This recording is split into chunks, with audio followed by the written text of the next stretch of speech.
முதலமைச்சர் அண்ணன் தளபதி அவர்கள் காலையில எக்ஸ் வலைதளத்திலே ஒரு செய்தியை போடுகிறார். தேர்தல் வருது, அதனாலேயாவது இந்த பட்ஜெட்ல தமிழ்நாட்டுக்கு ஏதாவது தருவாங்கன்னு நினைக்கிறேன். ஆனா அப்ப கூட தமிழ்நாட்டுக்கு அள்ளி இல்லை கிள்ளி கூட கொடுக்க மாட்டேன் என்று சொல்லக்கூடிய பிஜேபியோடு கைகோர்த்து நின்று கொண்டிருக்கக்கூடிய துரோக கூட்டணி. குடியரசுத் தலைவர் உரை வழக்கமா பிரதமர் வந்து பதில் சொல்ல வேண்டும். ஆனா இந்த பிரதமர் வரல. ஏன்னா அங்கே வைக்கப்பட்ட கேள்வி, இந்த நாட்டின் பாதுகாப்பு ஒரு அச்சுறுத்தலுக்கு ஆளான போது நீங்க எங்க இருந்தீங்கிற கேள்விக்கு பதில் சொல்ல பிரதமர் தயாராக இல்லை. அப்படிப்பட்ட கடவுள் அனுப்பிய குழந்தை ஏன் நாடாளுமன்றத்துல வந்து பதில் சொல்லல தெரியுமா? எதிர்கட்சியில இருக்கக்கூடிய பெண்கள் அவரை அச்சுறுத்தி விடுவார்கள்.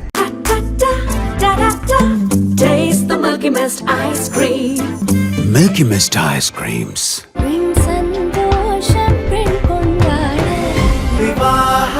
மணப்பெண்ணின் பிரத்யேகமான திருமணம் விவாஹா தி சென்னை சில்க்ஸ்.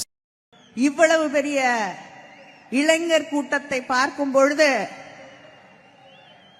உதயநிதிக்கு வாழ்த்துக்கள் மட்டும் சொல்ல தோன்றவில்லை. வெற்றி நமது நமது நமது என்பதை உறுதி செய்யக்கூடிய ஒரு மாநாட்டை அவர் நடத்தி கொண்டிருக்கிறார் என்று அவரை பாராட்டவும் வாழ்த்தவும் தோன்றுகிறது. இது இளைஞர் அணியின் 2வது மாநாடு. இதற்கு முன்னால் கோவையிலும் தஞ்சையிலும் மகளிர் அணிக்காக மண்டல மாநாடுகளை மிக வெற்றிகரமாக நடத்தி காட்டியிருக்கிறோம். நம்முடைய முதன்மை செயலாளர் அவர்கள்தான் தஞ்சையிலே நடைபெற்ற வெல்லும் தமிழ் பெண்கள் என்ற அந்த மாநாட்டை மிகச் சிறப்பாக நடத்தி காட்டினார்கள். இந்த 2 மாநாட்டில இருந்தும் நிறைய பேருக்கு இருக்கக்கூடிய சந்தேகங்கள் எல்லாம் தெளிவுபட்டிருக்கும். பெண்கள் எங்க இருக்காங்க அப்படின்னு தெரியலன்னு சில பேர் சந்தேகப்படுறாங்க. இளைஞர்கள் யாரோட இருக்காங்கன்னு தெரியலன்னு சில பேர் குழப்ப நினைக்கிறார்கள்.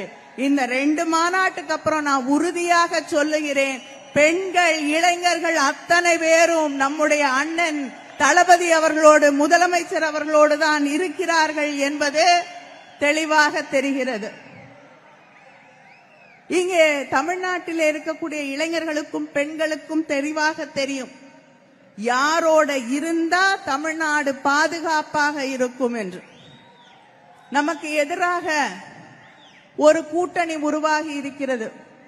எல்லாம் கை கோர்த்துக்கிட்டு மேடையில ஏறுறாங்க. பிஜேபி அதிமுக தலைமையிலான கூட்டணி இல்ல, பிஜேபி தலைமையிலான கூட்டணி. அந்த கூட்டணியில இருக்கக்கூடியவர்கள் எல்லாம் பிரதமரோடு கைகோர்த்து நிற்கிறார்கள். எந்த பிரதமரோடு? இங்கே சில நாட்களுக்கு முன்னால் டெல்லியிலே ஒரு பட்ஜெட் படிக்கப்பட்டது. அந்த பட்ஜெட் படிக்கப்படுவதற்கு முன்னால் நம்முடைய முதலமைச்சர் அண்ணன் தளபதி அவர்கள் காலையில எக்ஸ் வலைதளத்திலே ஒரு செய்தியை போடுகிறார். தேர்தல் வருது, அதனாலேயாவது இந்த பட்ஜெட்ல தமிழ்நாட்டுக்கு ஏதாவது தருவாங்கன்னு நினைக்கிறேன். ஆனா அப்ப கூட தமிழ்நாட்டுக்கு அள்ளி இல்லை கிள்ளி கூட கொடுக்க மாட்டேன் என்று சொல்லக்கூடிய பிஜேபியோடு கைகோர்த்து நின்று கொண்டிருக்கக்கூடிய துரோக கூட்டணி. ரயில்வே ப்ராஜெக்ட்ஸ் எடுத்துக்கிட்டோம்னா அங்கே பிஜேபி மகாராஷ்டிராக்கு 24 கோடி கொடுக்குது, யூபிக்கு 20,000 கோடி, மகாராஷ்டிரத்துக்கு 24,000 கோடி, குஜராத்துக்கு 17,000 கோடி. ஆனா தமிழ்நாட்டுக்கு 7,600 கோடி தான். இந்த துரோகத்தோடு கைகோர்த்து கொண்டுதான் ஒரு எதிரணி நமக்கு எதிராக உருவாகி இருக்கிறது. நம்ம பிள்ளைங்களுக்கு அங்கே அன்பில் மகேஷ் இருக்காரு. நாங்க பல முறை போய் நிதிக்காக போராடி இருக்கிறோம். ஆனால் நம்ம பிள்ளைகள் படிப்பதற்காக நான் ஹிந்திய திணிப்பேன், அதை ஏத்துக்கிட்டாதான் உங்களுக்கு நிதி கொடுப்போம் அப்படின்னு 3,500 கோடிக்கு மேல் தமிழ்நாட்டில் இருக்கக்கூடிய பிள்ளைகளுக்கு வர வேண்டிய நிதியை நிறுத்தி வைத்திருக்கக்கூடிய துரோக கூட்டத்தோடு அவர்கள் கைகோர்த்து கொண்டிருக்கிறார்கள். 100 நாள் வேலை கிராமத்துல இருக்கக்கூடிய எத்தனையோ பகுதிகளில் இருக்கக்கூடியவர்கள் அந்த 100 நாள் வேலையால் பயனடைந்து கொண்டிருக்கிறார்கள். பேரை மட்டும் மாத்தல பிஜேபி, அந்த திட்டத்தையே ஒழிப்பதற்காக இங்க கல்குறிச்சியில இருக்கக்கூடிய ஒரு கிராமத்துல யாருக்கு வேலை கொடுக்கணும் யாருக்கு வேலை கொடுக்க கூடாதுன்னு அங்க இருக்கக்கூடிய டெல்லியில இருக்கக்கூடிய அதிகாரிகள் அரசாங்கம் முடிவு செய்யும். நாங்க சொன்னாதான் வேலை கொடுக்கணும் அப்படின்னு சொல்லக்கூடிய ஒரு அராஜக கூட்டத்தோடு அவர்கள் கைகோர்த்து கொண்டிருக்கிறார்கள். இங்க இனிமேல நமக்கு அந்த 100 நாள் வேலை கிராமப்புறங்களிலே இருக்கக்கூடிய பெண்கள், நம்முடைய சாதாரண மக்களுக்கு கிடைக்கக்கூடிய அந்த வேலை கூட இல்லாமல் செய்து கொண்டிருக்கக்கூடிய ஒரு கூட்டம் நமக்கு எதிராக அணிதிரண்டு கொண்டிருக்கிறது. பிரதமர் பெருமையா இப்ப சொல்றாங்க, நாங்க ட்ரம்போட ஒரு அக்ரிமெண்ட் போட்டிருக்கோம், ட்ரேட் அக்ரிமெண்ட். அந்த ட்ரேட் அக்ரிமெண்ட் ஒரு பெரிய மாற்றத்தை கொண்டு வரும் என்கிறார்கள். நம்ம ஊர் பக்கம் உங்களுக்கு எல்லாம் தெரியும், நீ அவல் கொண்டு வா, நான் உமி கொண்டு வரேன், 2 பேரும் ஊதி ஊதி திங்கலான்னு சொல்லுவாங்க. ஆனா இந்த ட்ரேட் அக்ரிமெண்ட் எப்படி இருக்குன்னா, இந்த ஒப்பந்தம் எப்படி இருக்குன்னா, நீ உமி கொண்டு வா, நான் அவல் கொண்டு வரேன், ஊதி ஊதி திங்கலாம். அந்த உமியை நம்முடைய இந்திய மக்களுடைய கண்களில் ஊதலாம். ஏன்னா நம்ம அனுப்பக்கூடிய பொருளுக்கு 18% வரி அமெரிக்கால, அங்கிருந்து வரக்கூடிய பொருளுக்கு வரியே கிடையாது.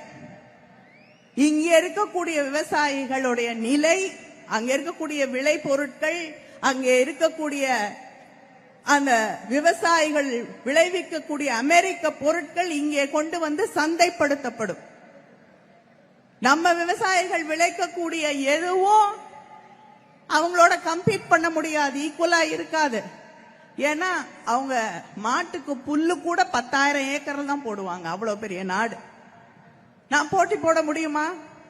நம்முடைய விவசாயிகளுடைய எதிர்காலம் என்ன ஆகுது?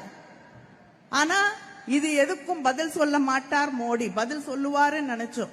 குடியரசுத் தலைவர் உரை, வழக்கமா பிரதமர் வந்து பதில் சொல்ல வேண்டும். ஆனா இந்த பிரதமர் வரல. ஏன்னா அங்கே வைக்கப்பட்ட கேள்வி, இந்த நாட்டின் பாதுகாப்பு ஒரு அச்சுறுத்தலுக்கு ஆளான போது நீங்க எங்க இருந்தீங்கிற கேள்விக்கு பதில் சொல்ல பிரதமர் தயாராக இல்லை. நாடாளுமன்றம் ஒத்திவைக்கப்படுகிறது அந்த கேள்விக்கு பதில் சொல்ல முடியாமல். பிரதமர்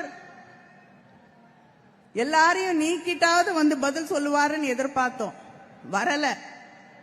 அங்கே அவை தலைவர் சொல்லுகிறார், பிரதமர் வரமாட்டார், பதில் சொல்ல மாட்டார். அதாவது நாடாளுமன்ற சரித்திரத்திலேயே முதல் முறையாக பிரதமர் குடியரசு தலைவருடைய உரைக்கு பதில் சொல்லாமல் நிறைவேற்றப்பட்டது முதல் முறையாக இந்த பிஜேபி ஆட்சியிலே தான், நரேந்திர மோடி அவர்களுடைய ஆட்சியில தான். அதுக்கு அவங்க சொன்ன பதில், விஸ்வகுரு, சாதாரண பிரதமர் இல்லை, நரேந்திர மோடி அவர்கள் விஸ்வகுரு என்று அவர்களால் அவங்களுடைய கட்சியால் போற்றப்படக்கூடிய ஒருவர்.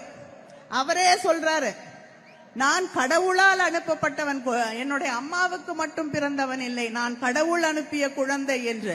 அப்படிப்பட்ட கடவுள் அனுப்பிய குழந்தை ஏன் நாடாளுமன்றத்தில் வந்து பதில் சொல்லல தெரியுமா? எதிர்கட்சியிலே இருக்கக்கூடிய பெண்கள் அவரை அச்சுறுத்தி விடுவார்கள். எதிர்கட்சியிலே இருக்கக்கூடிய பெண் நாடாளுமன்ற உறுப்பினர்களுக்கு பயந்து கொண்டு அவரை நான் வர வேண்டாம் என்று சொல்லிவிட்டேன் என்று அங்கே இருக்கக்கூடிய அவை தலைவர் சொல்லுகிறார் என்றால், எப்படிப்பட்ட ஒரு அராஜக ஆட்சியின் கீழ் நாம் இங்கே வாழ்ந்து கொண்டிருக்கிறோம். இதை எதிர்த்து கேள்வி கேட்டு ஒரு மாற்றத்தை கொண்டு வரக்கூடிய ஒரே தலைவர் நம்முடைய அண்ணன் தளபதியை தவிர, நம்முடைய முதலமைச்சரை தவிர வேறு யாரும் இல்லை என்பதை தமிழ்நாடு உணர்ந்து கொண்டிருக்கிறது. இங்கே இருக்கக்கூடிய இளைஞர்களுக்கு நான் ஒன்றை சொல்ல விரும்புகிறேன். ஒபாமா அவர்கள் அமெரிக்காவிலே ஆட்சி பொறுப்பிற்கு வரும் முன்னால் எஸ் யூ கேன் என்றார். இங்க இருக்கக்கூடிய இளைஞர்கள் நீங்கள் கேட்கக்கூடும், எங்களால் இந்த நாட்டிலே ஒரு மாற்றத்தை கொண்டு வந்து விட முடியுமா என்று. Yes you can. ஒபாமா அமெரிக்க அதிபராக பதவியேற்றுக் கொண்ட போது அவரது வயது 47. தலைவர் கலைஞர் அவர்கள் ஆட்சி பொறுப்பேற்றுக் கொண்ட போது அவரது வயது 44. பேரறிஞர் அண்ணா திராவிட முன்னேற்ற கழகத்தை தொடங்கிய போது அவரது வயது 40. நாவலர் நெடுஞ்செழியனின் வயது 30. தலைவர் கலைஞருடைய வயது 25. நம்முடைய அண்ணன் தளபதி அவர்கள் இளைஞரணியின் செயலாளராக பொறுப்பேற்றுக் கொண்ட போது அவரது வயது 27. உங்களால் முடியும், உங்களை தவிர வேறு யாராலும் முடியாது. Yes you can. நன்றி, வணக்கம்.